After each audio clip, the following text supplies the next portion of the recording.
Bihar police, Bihar SI और Bihar SSC कोई भी तैयारी हो, मैंने आज बिहार पुलिस के लिए स्पेशल एक अलग से ग्रुप बनाया है, जिसमें से आप लोगों के लिए डेली का प्रैक्टिस सेट, मैथ, रीजनिंग जो भी हो, कुछ कुछ देखने को मिलेंगे इस बार अलग। साइंस के मिलेंगे, करंट अफेयर्स बार ज़्यादा देखने को मिलेंगे। साथ साथ जो साइंस का सेट मैंने डाला था, आप लोग बहुत अच्छा लगा कि आप लोग सबने बढ़ चढ़ के उसमें हिस्सा लिया। साथ साथ उसका रैंक भी मैं जारी करूँगा, क्योंकि मैं अकेले हूँ, टाइम नहीं मिल पाता, उसका रिजल्ट जारी करूँगा। उसके बाद मैंने उसका आंसर की एनालिसिस जो भी लाया हूँ, एकदम बेहतरीन रूप से इसमें सेट किया हूँ। थोड़ा मेहनत बहुत लगा है इसमें, ठीक है। आज थोड़ा सा ड्यूटी के लिए रिलैक्स मिला था, आप लोग ये कर पा रहा हूँ, ठीक है। उसके बाद साथ 1 घंटे के बाद एनसीईआरटी का जो सेट चलने वाला है वो रेगुलर रहेगा। फिलहाल इसको बढ़िया से देखिए आप लोग, बहुत ही मज़ेदार क्वेश्चन सेट किए थे। बिहार एसआई, बिहार सीजीएल भी इसमें आप कर सकते थे, बिहार पुलिस के लिए स्पेशल था ये, ठीक है। आइए देखते हैं आप लोग जो भी किए, बहुत अच्छा लगा आप लोग का आंसर। आप सभी ने डाला है आंसर की टेलीग्राम ग्रुप में, ठीक है। इसका टेलीग्राम ग्रुप का लिंक हम डाल देंगे, इसका पीडीएफ आप लोग को मिल जाएगा। चलिए अब देखते हैं हम लोग डायरेक्ट आज का पहला सवाल क्या डाला गया था। तो आज देखिए, तो पहला सवाल था,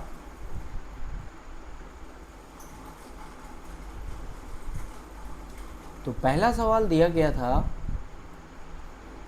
गुरुत्वाकर्षण के बारे में, ठीक है। गुरुत्वाकर्षण के एवं भार के संदर्भ में कथनों पर विचार करना। बहुत मज़ेदार क्वेश्चन सेट किए हमसे, बहुत मेहनत लगा है। एनसीईआरटी, लुसेंट, नीला के टोटल आज सेट किए।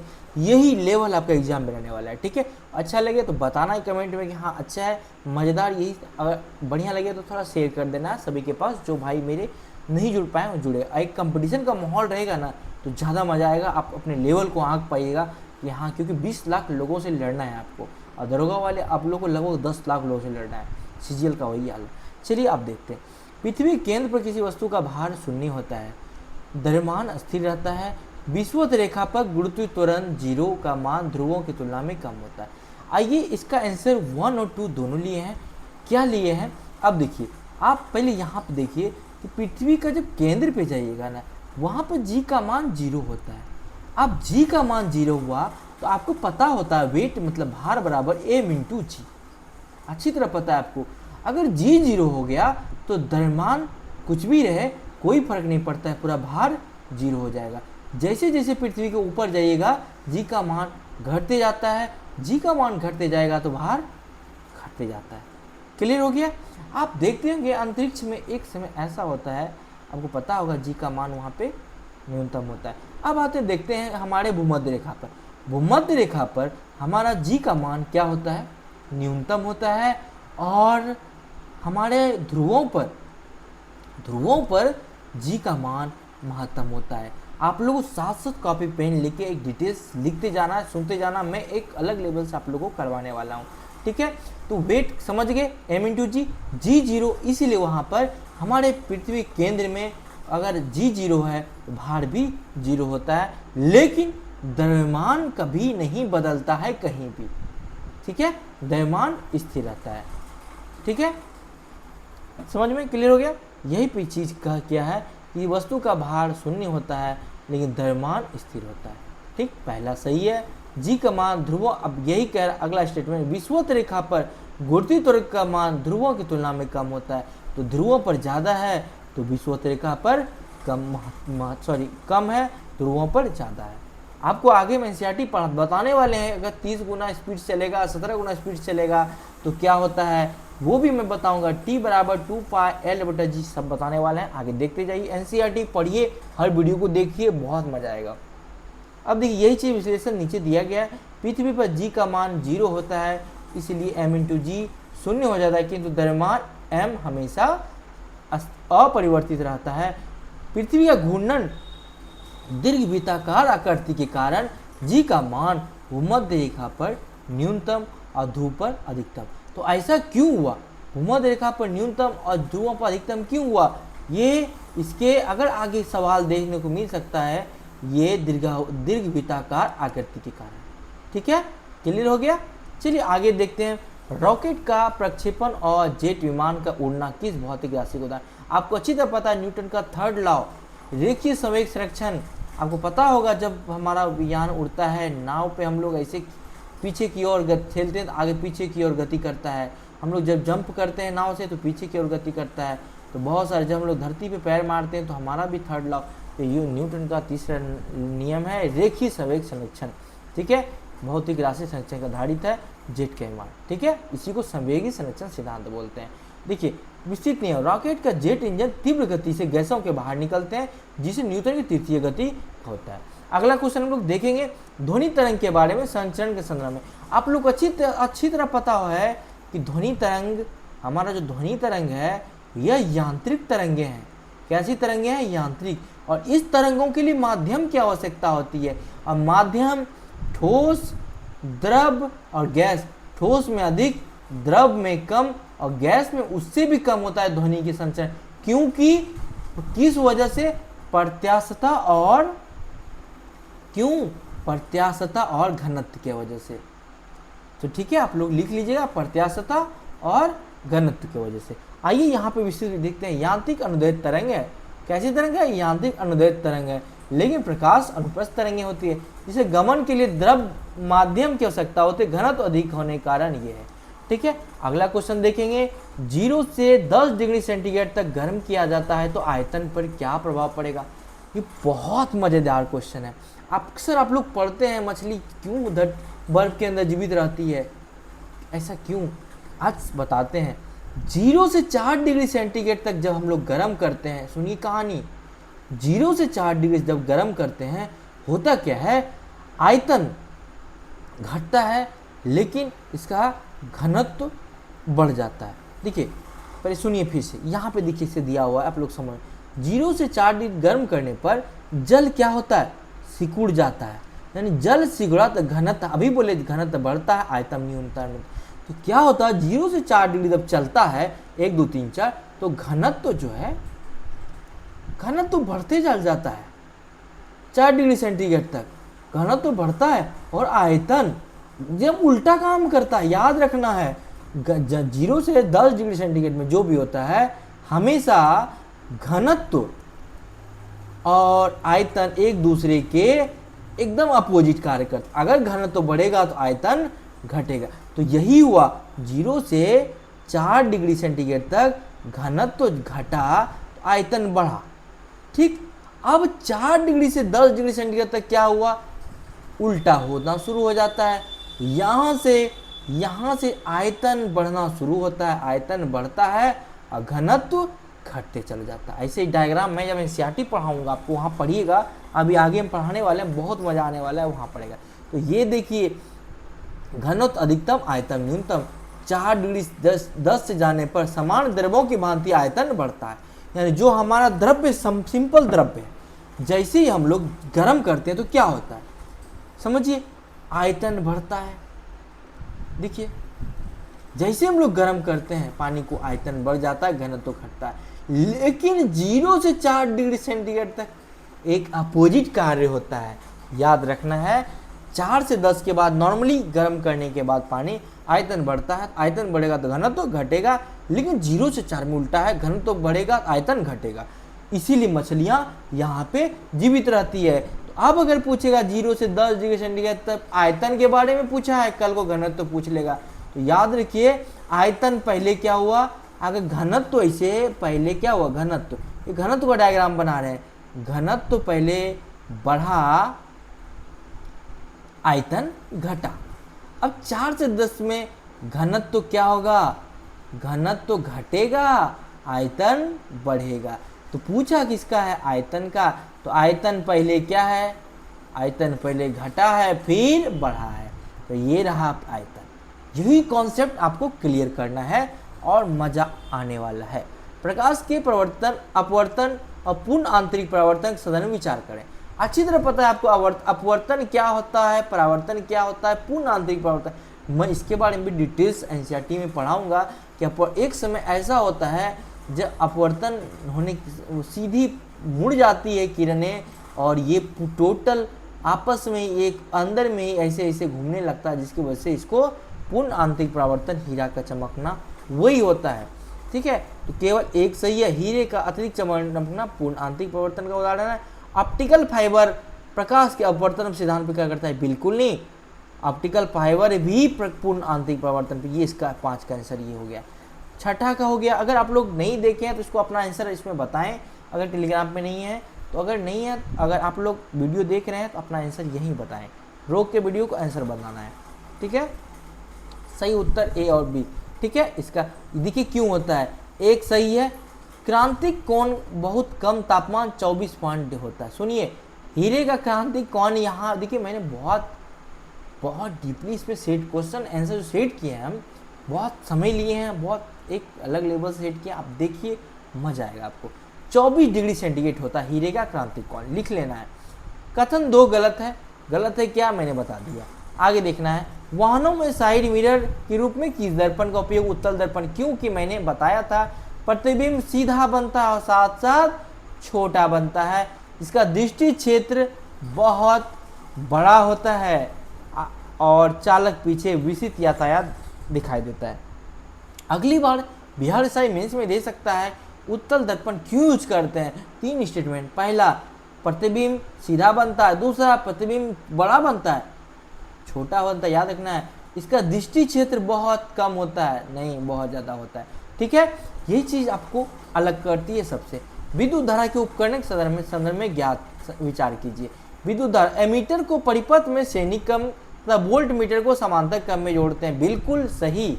वोल्ट मीटर हमेशा समांतर क्रम में जोड़ा जाता है, समांतर क्रम ये वाला होता है और श्रेणी क्रम ये होता है। तो याद रखिएगा, अमीटर को हमेशा श्रेणी क्रम में जोड़ते हैं और वोल्ट मीटर को समांतर क्रम में। एक आदर्श एमीटर का प्रतिरोध 0 होता है और एक आदर्श वोल्ट मीटर का प्रतिरोध अनंत होता है, बिल्कुल सही है। दोनों सवाल होगा, ये देख लीजिए, मैंने इसका डिटेल्स किया, आप लोग इसको देखिएगा, ठीक है। वोल्ट मीटर का प्रतिरोध अनंत होता है, एमीटर का 0 होता है। एमीटर संपूर्ण धारा मापने क्रम में श्रेणी क्रम, ये बता दिया, आप लोग देखिएगा, आप लोग अच्छे से। एक अश्व शक्ति बराबर 746 वाट, मैंने एकदम मिक्स करके जो एग्जाम में रहता है ना, जस्ट यही क्वेश्चन एग्जाम हॉल में देखने को मिलेगा, लिख के ले लीजिए। मैं पूरा सेट अभी तो शुरू किए हैं, 90 दिन का प्लानिंग है मेरा, ठीक है। एक 746 वाट होता है। आगे बढ़ते हैं। शक्ति का ऐसा मात्रक वाट या जूल पर सेकेंड होता है। सुनिए, शक्ति का ऐसा मात्रक क्या होता है, वाट होता है या जूल पर सेकेंड होता है, याद रखना है। पावर बराबर क्या होता है, वर्क अपॉन टाइम। वर्क का मतलब जूल, टाइम का मतलब सेकेंड, जूल पर सेकेंड। डब्लू बराबर होता है ना, आपको पता है ना, सॉरी, पावर बराबर पी बराबर डब्लू बाई टी, बस उसी लिए है। व्यवहारिक मात्रकों में 1 हॉर्स पावर 746 वाट होता है, दोनों को लिख लेना है। एसआई का मात्रक वाट या जूल पर सेकेंड, कैसे निकाला इसको भी लिख लेना है। सरल लोलक का आवर्तकाल, बहुत इंपॉर्टेंट क्वेश्चन, पहले यहाँ समझिए। टी बराबर, चलिए पेन चेंज कर लेते हैं यार, पेन बहुत दिक्कत है।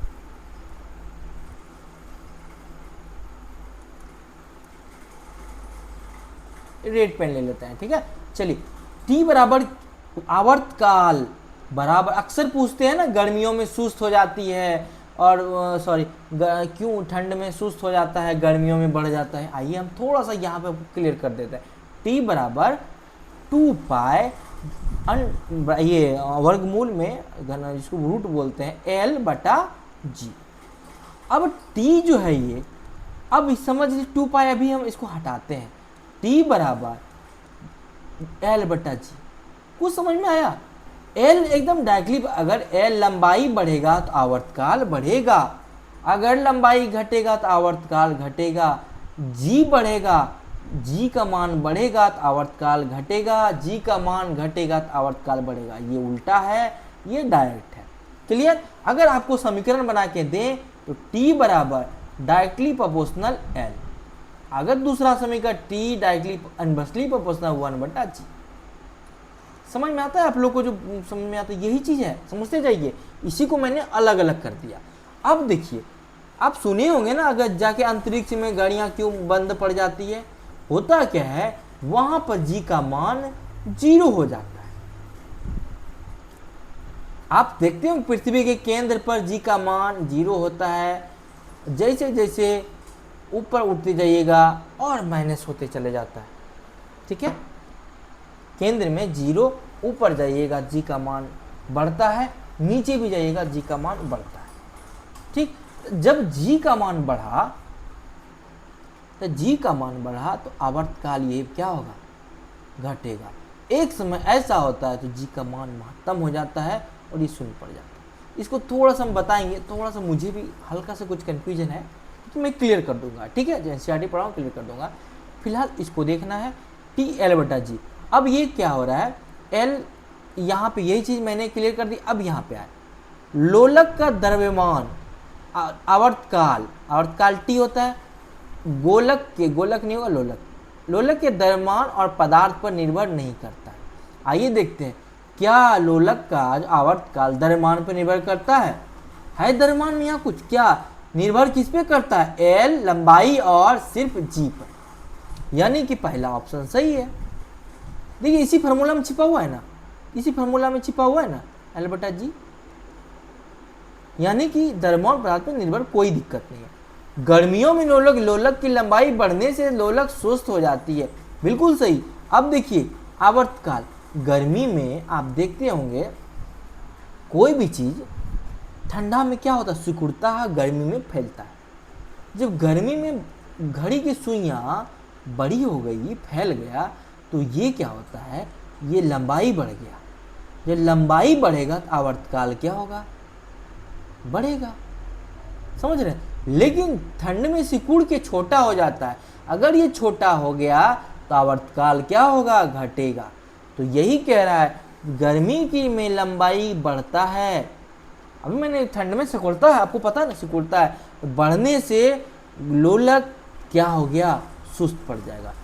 सुस्त क्यों पड़ा, ये आवर्तकाल भी तो बढ़ गया ना, ये आवर्तकाल बढ़ गया ना, आवर्तकाल मतलब समय बढ़ गया। समय जब बढ़ गया तो समय बढ़ने से, देखिए यही चीज कह रहा है, समय बढ़ने से घड़ी सुस्त हो जाती है, ठीक है। चलिए यही चीज मैंने करा दिया है, आवर्तकाल बढ़ जाता है, आवर्तकाल बढ़ने से समय सुस्त हो जाती है। आकाश का नीला रंग, रेनेल का नियम के बारे में पढ़े होंगे, एक नियम होता है, बहुत अच्छा क्वेश्चन होता है, रेले का नियम। रेले का नियम लिख लीजिए, रेले का नियम क्या कहता है, यही कहता है जब सुनते हो जिसका तरंग दैर्ध्य ज्यादा उसका प्रकीर्णन कम, क्लियर, जिसका तरंग दैर्ध्य ज्यादा उसका प्रकीर्णन कम होता है। जब प्रकीर्णन कम हुआ, आप देखते होंगे लाल रंग का तरंग दैर्ध्य ज्यादा होता है तो प्रकीर्णन उसका कम होता है, इसीलिए वो आकाश में नीला रंग क्यों ज्यादा होता है, क्योंकि नीला रंग का तरंग दैर्ध्य कम होता है, कम होने की वजह से प्रकीर्णन उसका अधिक होता है। क्लियर हो गया, जस्ट उल्टा काम करता है, तरंग दैर्ध्य ज्यादा प्रकीर्णन कम। तो अब ये देखेंगे यही चीज रेले ने यही कहा था कि तरंग दैर्ध्य वाले नीले रंग का प्रकीर्णन वायुमंडल में धूल कणों और गैस अणुओं द्वारा सर्वाधिक होता है, जिससे आकाश नीला दिखाई देता है। आकाश का नीला रंग घटना क्यों होता है, प्रकाश का प्रकीर्णन कर। लेकिन मैंने एक एक्स्ट्रा चीज बताया था, रेले का नियम, क्लियर, ये मैंने एनसीईआरटी से लिया है, मिक्स है, जान लीजिए। अब देखते हैं उष्मा का संचरण गुप्त उष्मा के समविचार करें। अभी मैंने इसको बताया नहीं, अभी मैं बताऊंगा, 9th क्लास में ही मिलेगा आपको, 9th और 10th जब पढ़ाएंगे। 100 डिग्री सेंटीग्रेड पर भाप 100 डिग्री से उबलने पानी की उष्मा अधिक गंभीर चलन पैदा करती है, बिल्कुल सही। आपको पता है 540 कैलोरी केल्विन के दिया हुआ है, भाप में 540 कैलोरी पर ग्राम के अतिरिक्त वाष्पीकरण की गुप्त उष्मा प्रबल होती है, इसीलिए देखते हैं रोटी में हम लोग को ज़्यादा जलन होता है भाप के तुलना में, या ये पानी उबलते हुए डाल दीजिए, लेकिन रोटी का भाप ज़्यादा लगता है, वही वाष्पीकरण की गुप्त उष्मा, ठीक है, जो कि छुपा है हुआ रखता है। ठीक, क्लियर हो गया। अब देखिए इसको सब लिख लीजिएगा, 540 कैलोरी वाला आप लोग। किस तापमान पर सेल्सियस और फ़ारेनहाइट में आने का मान समान रहता है। आपको पता है, आप लोग रट लेते हैं, -40 डिग्री पर सेल्सियस और फ़ारेनहाइट समान रहता है। आपको अच्छी तरह पता होना चाहिए फार्मूला। पता है आपको, कभी कभी ना फ़ारेनहाइट सेल्सियस बदलने दे देगा 300 सेल्सियस को फ़ारेनहाइट बदलने। लिख लीजिए 9C/5 = F - 32। और जब यहाँ पे क्या दिया हुआ है, -40, क्या दिया है, -40 डिग्री सेंटीग्रेड पे देखिएगा फ़ारेनहाइट परमाणु संख्या तक मान समान रहता है, तो 40 लिखते हैं इस पे, ठीक है, 40 डिग्री है सेल्सियस में, तो 4 9 सी की जगह 40, 4 नमा 36, 360 बटा 5 बराबर f माइनस 32। तो इसको कटाइएगा तो आपको मिलेगा 72 बराबर f माइनस 32। अगर इधर आएगा, इधर क्या हो जाएगा, 72 प्लस 32 कितना होता है, किस तापमान पर सेल्सियस और फ़ारेनहाइट पैमाने का संख्यात्मक मान समान होता है। तो 9x 5x 9x, सॉरी यार थोड़ा सा 9f माइनस 32 प्लस 32 होता है, सॉरी f प्लस 32 होगा। ठीक, लिख लीजिए 9c, वो मैंने बताया, वो दूसरा ये मैंने खुद फार्मूला बनाया था, ठीक है, वो अलग चीज़ है। 9c/5 equal to f plus 32। जब यहाँ पे काटेगा तो बचेगा 72। ठीक, अब यहाँ f बचेगा, इधर आके जब माइनस होगा तो 40 आ गया। समझ में आ गया, बराबर हो गया ना। तो यही चीज़ है, क्लियर हो गया। चलिए आगे हम लोग बढ़ते हैं। आगे बर्नौली प्रमेय के बारे में देखते हैं। बर्नौली प्रमेय से क्वेश्चन हमेशा मिलते हैं। आंधी तूफान में ये पढ़ाएंगे हम, ठीक है, इसलिए आप लोग ज़्यादा डिटेल में यहाँ से। आंधी और तूफान में टीन की छत का ऊपर उड़ना, वायुयान का ऊपर दबाव पड़ना, ऊपर वाला भाग उड़ जाना बर्नौली प्रमेय का उदाहरण है। दो जहाज जब जाते हैं तो आपस में टकरा जाते हैं। आप देखते होंगे रेल ट्रेन जब चलती है तो खींचती है हवा से, बर्नौली प्रमेय के कारण। 3 एग्जाम्पल याद रखिएगा। गतिशील वायुयान में पंखों का उत्पादक बल लिफ्ट मिलना, याद रखिएगा। पंखा, वो जो गतिशील वायुयान है, पंख जो देखते हैं उत्पादक बल लगाता है, ये बर्नौली प्रमेय के द्वारा, ये मैं बता दिया। अब आइए, ये क्या होता है थोड़ा देख लीजिए। पंखों के ऊपर वायु की गति तेज होने से दाब कम होता है, ठीक, और नीचे उच्च दाब से लिफ्ट ऊपर होता है। होता ये पंखी है, जब गति में रहता है पंखा के ऊपर क्या होता है ना, गति अधिक होता है और तेज होने से दाब कम हो जाता है, और नीचे में दाब अधिक हो जाता है। ठीक है, समझ में आ गया होगा क्या। वैसे मैं अब बहुत अच्छे से एनसीईआरटी पढ़ाएंगे, आपको क्लियर हो जाएगा। अब देखिए, विद्युत हीटर की कुंडली किसकी बनी होती है, नाइक्रोम की। इसकी जरूरत देखिए क्यों होती है कि उच्च तापमान लगभग 1400 डिग्री सेंटीग्रेड पर इसका आसानी से ऑक्सीकरण या दहन नहीं होता है। अब एक चीज़ और लिख लेना है, नाइक्रोम किसे किसे मिलकर बना होता है, 80% निकेल और 20% क्रोमियम। ये एग्जाम में पूछा गया, मैंने इसीलिए सारा एग्जाम, सारा क्वेश्चन, बहुत चीज़, 100 क्वेश्चन नहीं है, ये 500 क्वेश्चन है। ठीक है, ट्रांसफार्मर के संदर्भ में कौन सा कथन सत्य है। ट्रांसफार्मर अन्योन्य प्रेरण के सिद्धांत पर कार्य करता है। ट्रांसफार्मर किस पे कार्य करता है, अन्योन्य प्रेरण के सिद्धांत पर कार्य करता है। यह केवल एसी पर कार्य करता है, डीसी पर नहीं। बिल्कुल, ट्रांसफार्मर हमारा हमेशा अन्योन्य देखिए म्यूचुअल इंडक्शन दिया हुआ है इसको इंग्लिश में, ठीक है, और हमेशा एसी है, ये डीसी नहीं कार्य करता है। ठीक है, चलिए दोनों सही है। विस्तृत विश्लेषण ट्रांसफार्मर केवल समय के साथ साथ परिवर्तित होने वाले चुंबकीय फ्लक्स। आपको मैं बताऊंगा 2213 का मेन से क्वेश्चन एसी और डीसी के बारे में पूछा था क्वेश्चन, याद रखिएगा। एसी में संभव नहीं है, ट्रांसफार्मर केवल समय के साथ परिवर्तन होने वाले चुंबकीय फ्लक्स पर कार्य करता है, केवल एसी में संभव है। डीसी में फ्लक्स नियत रहने का द्वितीय कुंडली प्रेरण। होता क्या है, एसी ना ऐसे फ्लक्चुएट चलता है, ऐसे आएगा छोड़ेगा, 50 हर्ट्ज के बारे में सुने होंगे, उस पर कार्य करता है। लेकिन डीसी अगर पकड़ता है ना तो पकड़ ले रखता है, ठीक है, इसीलिए देखते होंगे झटका जो मारता है फेंकता है, उसका रीजन है पकड़ेगा छोड़ेगा पकड़ेगा छोड़ेगा, एसी। ठीक है, इसी के बारे में बताएंगे अच्छे से हम लोग दूर तक, इसीलिए इसको एसी को ही, यही क्वेश्चन था 2213 के मेंस में, दूर तक इसलिए इसको भेज सकते हैं क्योंकि इसको खर्च कम होता है, छोड़ना पकड़ना छोड़ना। डीसी ऐसा नहीं करता है।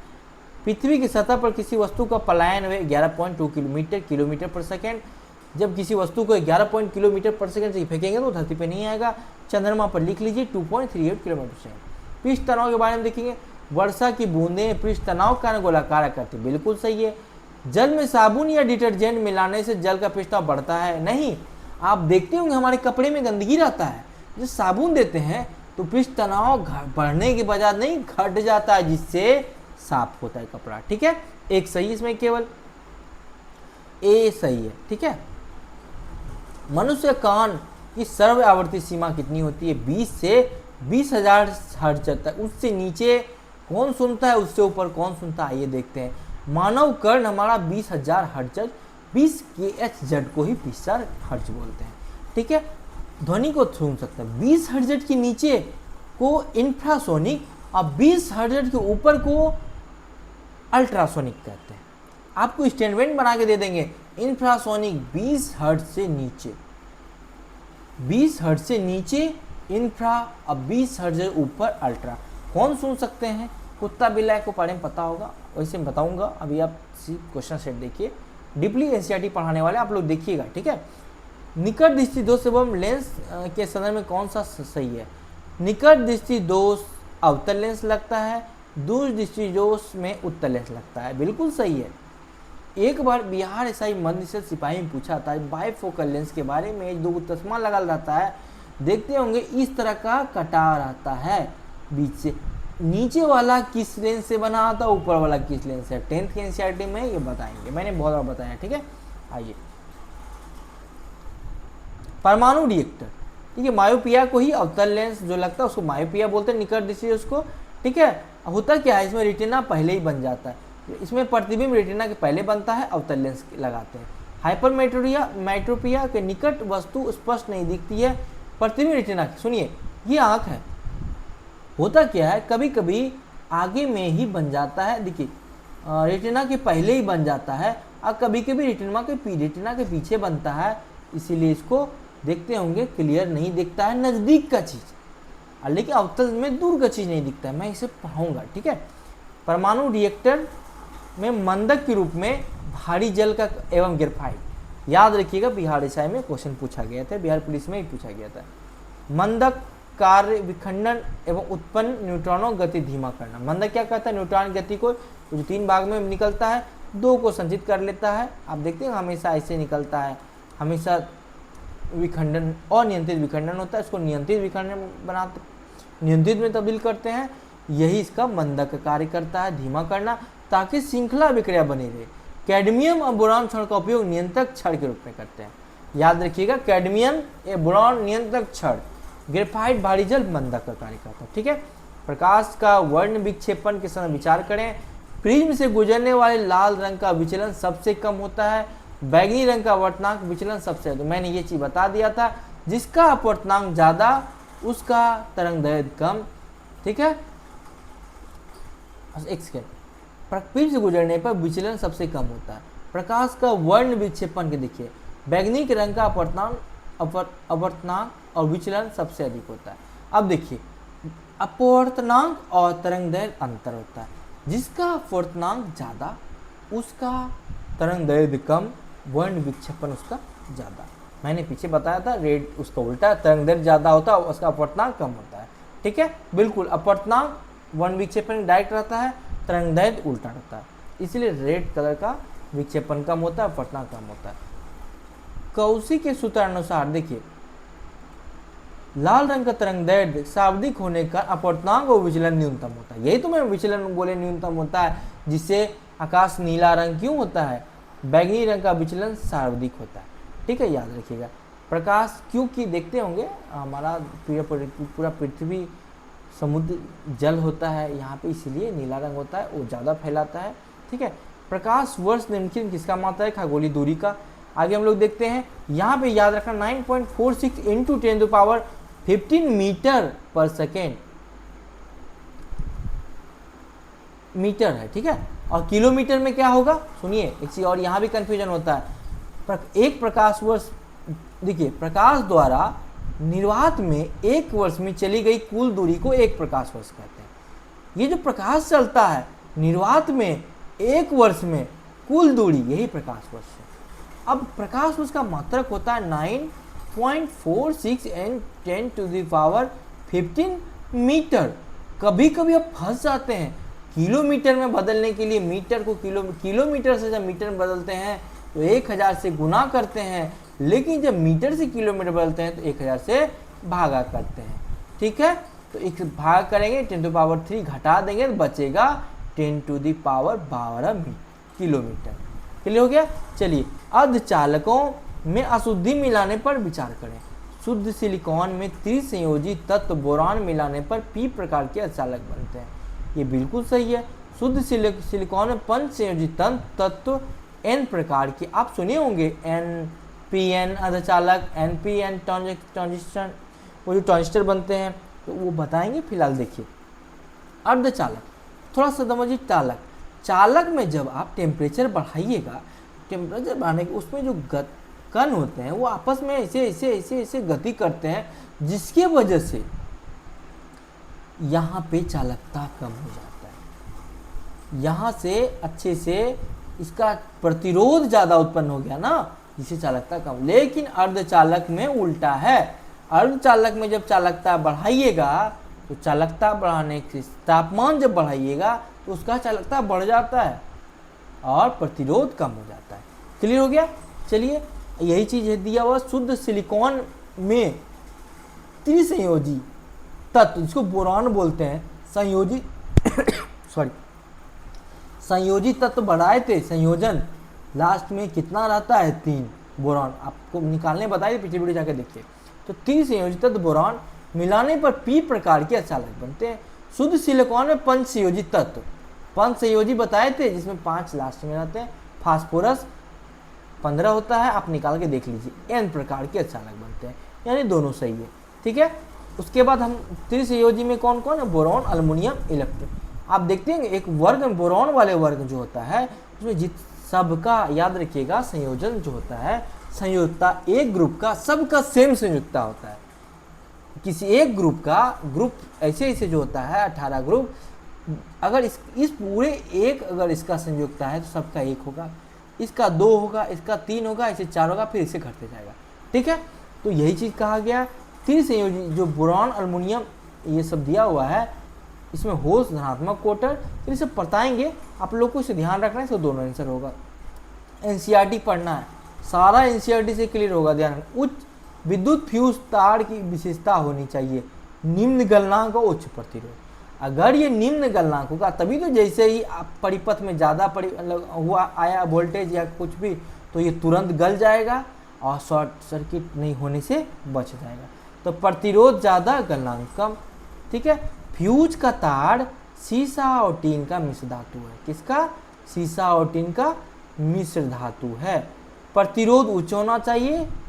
अधिक धारा प्रवाहित होने पर जूल के नियम की से अधिक उत्पन्न हो, गलनांक होने के कारण विद्युत परिपथ सुरक्षित कर दे, निम्न गलनांक। ठीक है, चलिए 25 नंबर क्वेश्चन देखते हैं।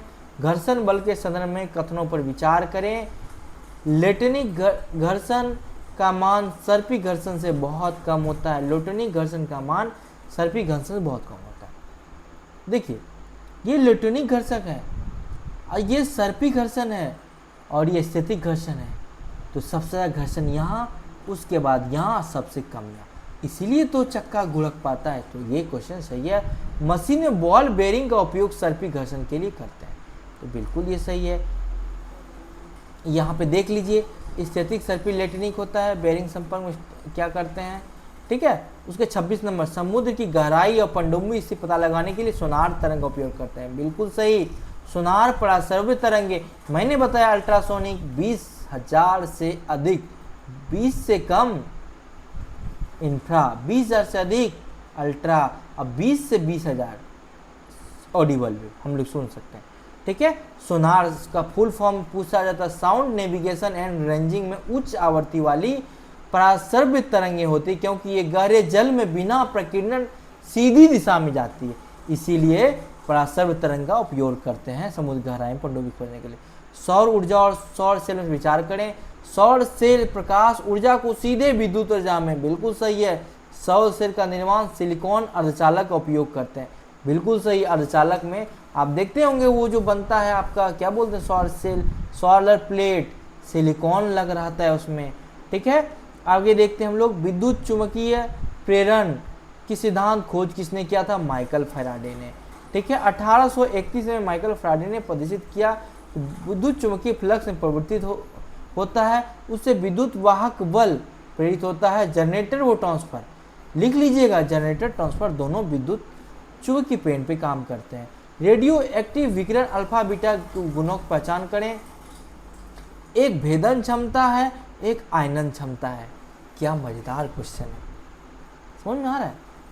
अल्फा कण भारी होता है अधिक आवेशित होने के कारण सर्वाधिक आयनन रखते हैं, किंतु भेदन क्षमता न्यूनतम होती है। गामा किरणें द्रव्यमानहीन विद्युत चुंबकीय तरंग है, इनकी भेदन क्षमता सर्वाधिक होती है। समझ में कुछ आया? अल्फा किरणें होती है, भारी होती है। अल्फा किरणें के बारे में बताए थे हम पीछे, 2H ही, इसका द्रव्यमान 4H होता है। याद रखिएगा, 2 हीलियम के बराबर एक अल्फा कण का भार होता है। अल्फा कण का एटॉमिक नंबर होता है, उसका द्रव्यमान 4 होता है अल्फा कण का। ठीक, तो किंतु भेदन क्षमता, अब देखिए जब ये भारी होगा तो भारी होगा ना, तो इसका भेदन क्षमता कम होगा। बीटा सबसे ज़्यादा गामा किरण का भेदन क्षमता है। आयनन क्षमता अल्फा कण का अधिक है, क्योंकि ये सर्वाधिक आवेशित होता है। अल्फा कण के बारे में लिखिएगा, क्या लिखिएगा? भेदन क्षमता कम, आयनन अधिक, साथ साथ एक और चीज़ क्या बोले, भारी अधिक होता है। ठीक है, आवेशित अधिक होता है। ओजोन परत के बारे में बताए थे। ओजोन परत O3 सड़ी हुई मछली के समान, सड़े अंडे के समान किसका होता है बताइए? हाइड्रोसल्फाइड मैंने बताया था, उसके गंध के बारे में बात करे थे। ओजोन परत समताप मंडल 15 से 35 किलोमीटर, मैंने जस्ट इसके पीछे वीडियो बताया था। 0 से 13 क्षोभ मंडल, 13 से 50 के आसपास समताप मंडल, उसके ऊपर मध्य मंडल, फिर बहिर्मंडल। क्षोभ मंडल में ऊंचाई के साथ साथ टेम्परेचर गिरता है, समताप मंडल में ऊंचाई के साथ साथ टेम्परेचर बढ़ता है, फिर मध्य में टेम्परेचर बढ़ने के साथ घटता है, फिर बढ़ता है, ऐसे लिखना है। फिर एक और चीज़ क्या करना है, क्षोभ मंडल में मौसम संबंधी घटनाएं, साथ साथ समताप में वायुयान उड़ते हैं, मध्य मंडल में उल्का पिंड आके जल के भस्म हो जाते हैं, और बहिर्मंडल में जिसको बोलते हैं उसमें उसको आयन मंडल कहते हैं, जहाँ पे संचार रहता है। क्लियर हो गया? अम्ल वर्षा, अम्ल वर्षा के समय में कथनों पर विचार करें। वर्षा जल का पीएच मान 5.6 से कम होने पर अम्ल वर्षा कहते हैं। वायुमंडल में उपस्थित क्या क्या उपस्थित रहता है देख लीजिए, SO, NO, sulphur dioxide SO2, NO2 गैसें जलवाष्प क्रिया करके सल्फ्यूरिक और नाइट्रिक, मैंने बताया था। होता क्या है वर्षा जल में, सबसे पहले ये जानना है कि 5.6 से कम होने पर वर्षा जल, एक दंत क्षरण कितना से कम होता है उसका आंसर कमेंट में दीजिए।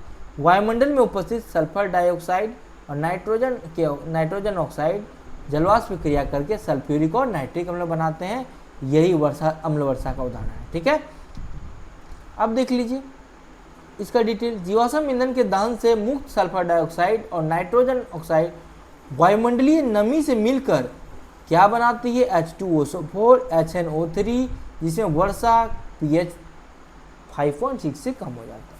समझ में आया? H2SO4 sulphuricum, HNO3 nitricum, nitrogen मिला तो नाइट्रिक, सल्फर मिला सल्फर डाइऑक्साइड, अब सल्फ्यूरिकम। ठीक है, मानव रक्त का पीएच मान कितना होता है, 7.3 से 7.45, हल्का क्षारीय होता है। 7 से नीचे क्या होता है, अम्लीय होता है, 7 से ऊपर क्षारीय होता है। ठीक है, रक्त में बाइकार्बोनेट बफर प्रणाली इस संकीर्ण पीएच का मान नियंत्रित करती है, लिख लीजिएगा, बहुत इंपॉर्टेंट है। व्यंजक चूर्ण और बेकिंग सोडा से विचार करें। व्यंजक चूर्ण का रासायनिक CaOCl2 होता है। अब बेकिंग सोडा खाने का सोडा बोलते हैं, रासायनिक NaCO3 सोडियम हाइड्रोजन कार्बोनेट होता है, तो दोनों सही है।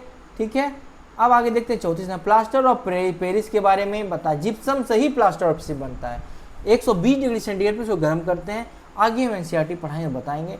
जिप्सम ये दिया हुआ है CaSO4 2H2O 373 केल्विन, यानी 100 डिग्री, देखिए 373 केल्विन पर गर्म करने पर, आप लोग बताइए केल्विन से बताए थे 0 डिग्री सेंटीग्रेड में 273 जोड़ेंगे तो केल्विन बदलेगा, अगर 100 रहेगा 100 में जोड़ेंगे तो 273 केल्विन बनेगा, वैसे 120 होगा। ये त्याग कर कैल्शियम सल्फेट हेमीहाइड्रेट, इसी को बोलते हैं प्लास्टर ऑफ पेरिस। इसका फॉर्मूला ये है, आप लोग देख लीजिएगा। ठीक है, कार्बन के अपरूप का समय बचाइए। हीरा 3 संकरित होता है, कठोर एवं विद्युत का उचालक होता है।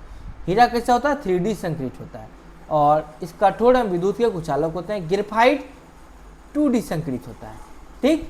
इसकी संरचना विद्युत का सुचालक है। परतदार संरचना विद्युत एवं, सुनिए, हीरा जो होता है कठोर होता है, विद्युत का उचालक होता है। ग्रेफाइट परतदार संरचना 2D 2S होता है, साथ साथ ये जो होता है ये 3S संस्कृत होता है, ये 2S होता है, विद्युत का सुचालक होता है, ठीक है। तो यहाँ भी दोनों सही है। मेरा मोटिव अलग है, आपको याद कराना एक साथ कई चीज़ें, ठीक है। त्रिविमीय कठोर का जालक बनाते हैं। हीरे में कार्बन के 4 अन्य कार्बन जुड़ा होकर त्रिविमीय 3 और ग्रेफाइट 2 विमीय। मुक्त इलेक्ट्रॉन नहीं होते। ग्रेफाइट में षटकोणीय पड़ते हैं, लिखिए, ग्रेफाइट में षटकोणीय होते हैं और कार्बन पर मुक्त इलेक्ट्रॉन होने से विद्युत के सुचालक होते हैं, ठीक है। CNG compressed natural gas, methane CH4, ठीक है। 50 क्वेश्चन का हम अभी कराएंगे, 50 अगले वीडियो में डालेंगे। धातुओं की संक्रियता और जंग के समय विचार करें। लोहे में जंग लगना एवं एक धीमा ऑक्सीकरण रासायनिक प्रक्रिया है। बहुत समय लगता है लोहे में जंग में, देखते होंगे लोहा आता है, धीरे धीरे पानी पड़ा, पानी के साथ साथ ऑक्सीजन से नमी लिया, जल लिया, वही क्या है? ऑक्सीकरण रासायनिक परिवर्तन है, ठीक है। गैल्वेनीकरण में लोहे को जंग से बचाने के लिए जस्ता के पर चढ़ाते हैं, ठीक है। यही देखिए दिया हुआ जलोय फेरिक ऑक्साइड बनाता है, यही जंग है। लोहे पर नमी एवं ऑक्सीजन की उपस्थिति से जलोय फेरिक ऑक्साइड, ये लिख लीजिए जंग है, इसका फॉर्मूला है, ठीक है। यह रासायनिक परिवर्तन है, जस्ते के पहचानने से होता है। LPG के बारे में देखिए, पहचान है। LPG में गैस रिसाव की पहचान के कौन सा तीक्ष्ण गंधयुक्त यौगिक मिलाया जाता है? एथिल मरकैप्टेन, ठीक है। LPG में रिसाव की पहचान के लिए, ठीक है। तो ये देख लीजिए, इसका फार्मूला है, इसको देख लेना है, ठीक है। आप लोग लिख लीजिएगा, गूगल करिएगा, थोड़ा सा यहाँ क्लियर नहीं हो। C2H5 है ना, C2H5SH, ठीक है। ये हो गया आपका मैट्रिक फार्मूला। आवर्त सारणी के गुण के साथ विचार करें। आवर्त सारणी में बाएं से दाएं जाइएगा ना, परमाणु का आकार घटता है। जब ये बायां है, जब आवर्त सारणी में जाइएगा, ये आवर्त है और ये वर्ग है। जब बाएं से उधर जाइएगा ना, आकार घटते जाता है। क्यों घटता है वो मैं पढ़ाऊंगा NCERT में। वर्ग में ऊपर नीचे जाने पर यह आकार बढ़ता जाता है, तो इसको याद रखना है, ठीक है। वर्ग में ऊपर से धात्विक गुण और परमाणु त्रिज्या दोनों बढ़ती है, ठीक है। इधर घटता है, इधर दोनों बढ़ता है। ये रेलवे वाले तैयार हैं इस क्वेश्चन के लिए, ठीक है। अब देखिए, आवर्त सारणी में सबसे अधिक विद्युत ऋणात्मक तत्व कौन सा है? फ्लोरीन है, आपको पता है अच्छी तरह से। शाब्दिक होता है 4। क्यों होता है मैं NCERT में बताऊंगा। आप देखेंगे 9th के NCERT में आप डायरेक्ट दिया हुआ एक बक्से में, ठीक है। अम्लराज एक्वारिजिया क्या होता है, यहाँ से अक्सर कभी कभी आपको घुमा देगा। 3 भाग HCl 1 भाग HNO3, 3 भाग HCl और 1 भाग नाइट्रिक एसिड होता है, ठीक है। यह सोना और प्लेटिनम को पिघलाने में सक्षम होता है, ठीक है। तो आगे देख लीजिए, 3.1 में दिया हुआ है। कमरे के तापमान पर 25 डिग्री सेंटीग्रेड पर द्रव अवस्था में एकमात्र अधातु, मैंने बताया था पारू पारा धातु और ब्रोमीन अधातु दोनों द्रव अवस्था में पाया जाता है। एक और चीज मैंने पढ़ाया था NCERT में, सीजियम गैलियम, ये जो होते हैं ना 30 डिग्री सेंटीग्रेड पे आके जैसे ही हाथ पे लीजिएगा ये पिघलना शुरू हो जाते हैं और ठंडा, समझ रहे हैं ना। 3 चीज याद रखिएगा। पहले याद रखिएगा, ब्रोमीन अधातु है और द्रव अवस्था में है, पारा धातु है द्रव अवस्था में, सीजियम गैलियम 30 डिग्री सेंटीग्रेड जैसे हाथ पे लेते हैं वो पिघल जाता है, ठीक है। ब्रोमीन कैसा है? अधातु, लाल भूरा है, ठीक है। और यह कमरे के तापमान द्रव अवस्था में पाई जाती है। साबुन अपमार्जक के बारे में देखते हैं। साबुन कठोर जल में उपस्थित आयनों के साथ अवघलनशील बनाते हैं और संश्लेषित अपमार्जक कठोर जल में भी आसानी से झाग देते हैं, ठीक है। 1 और दोनों सही है, ये याद रखिएगा। 1, 2 यहाँ से आपको एग्जाम में अलग अलग क्वेश्चन को देखने को मिलेंगे जो आपका दिमाग खराब कर देगा। तो 50 तक आज हम करा दे रहे हैं, अब हम छोड़ दे रहे हैं। अगले वीडियो में 50 तक नहीं हो पाएगा, तो समय मेरे पास कम है, मुझे थोड़ा ड्यूटी जाना है। थोड़ा और एक चीज़ देख लीजिए, ठीक है। ये देखिए, पीतल और कांसा का मुख्य रूप से धातु होती है। पीतल जो होता है कॉपर और जिंक होता है। क्या होता है? कॉपर और जिंक होता है। ये मैंने NCERT में पढ़ाया था। 70 + 30 80 + 20 आप जाके देख लीजिए, ठीक है। 70 + 30 होता है, ठीक। जल की कठोरता संदर्भ विचार करें। जल की अस्थायी कठोरता कैल्शियम और मैग्नीशियम के बाइकार्बोनेट के कारण होती है, जिसे उबालकर दूर कर सकते हैं। अस्थायी कठोरता, सुनिए फिर से, अस्थायी कठोरता होता क्यों है? देखिए अलग अलग क्वेश्चन है। होता है कैल्शियम और मैग्नीशियम के बाइकार्बोनेट के कारण। दूर कैसे करेंगे? उबाल कर। दोनों अलग अलग है। अस्थायी होता क्यों है? कैल्शियम और मैग्नीशियम के बाइकार्बोनेट। दूर कैसे करेंगे? उबाल के। अस्थायी कठोरता क्यों होता है? सल्फेट और क्लोराइड के लवणों के कारण, और इसको धोवन सोडा से दूर कर सकते हैं। ठीक है, बेकिंग सोडा या धोवन सोडा। आइए देखिए, सिरके का कौन सा अम्ल मुख्य रूप से उपस्थित होता है? सिरके में एसिटिक अम्ल, मैंने आपको एनसीईआरटी में पढ़ाया था। इमली में टर्टरिक अम्ल होता है। कहाँ पे टर्टरी होता है? कच्चे फलों में कौन सा होता है? जाके देखिए, बहुत फार्मिचीटिक डंक में कौन सा होता है?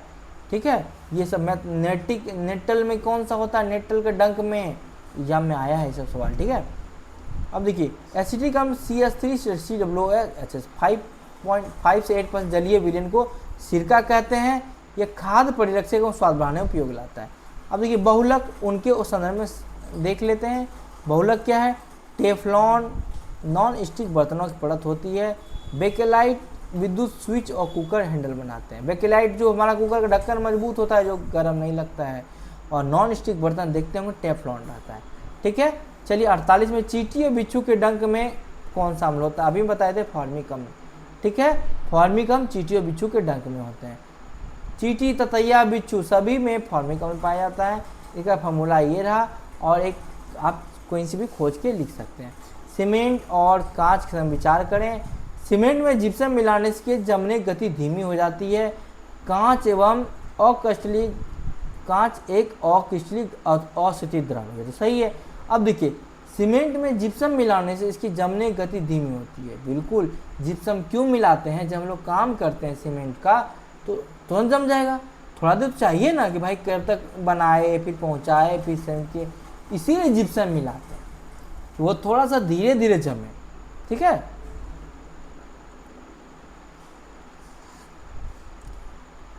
कांच की कोई निश्चित ज्यामितीय आकृति नहीं होती है। ठीक है, इसलिए असंतृप्त द्रव कहते हैं। कृत्रिम वर्षा किसका उपयोग करते हैं? सिल्वर आयोडाइड का। चलिए आज 50 सेट आपको कल कल दे देंगे, रात के 1 बजे 2 बजे तक दे देंगे हम, ड्यूटी के दौरान टाइम मिला तो। ठीक है, जय हिंद। आप सभी को पढ़िए, आपको ऐसे सवाल हल करने होंगे। अच्छा लगे तो शेयर कर दीजिएगा, और सभी भाइयों को जोड़िए, जिससे एक कंपटीशन बढ़े और आपका लेवल यहाँ से यहाँ हो जाए।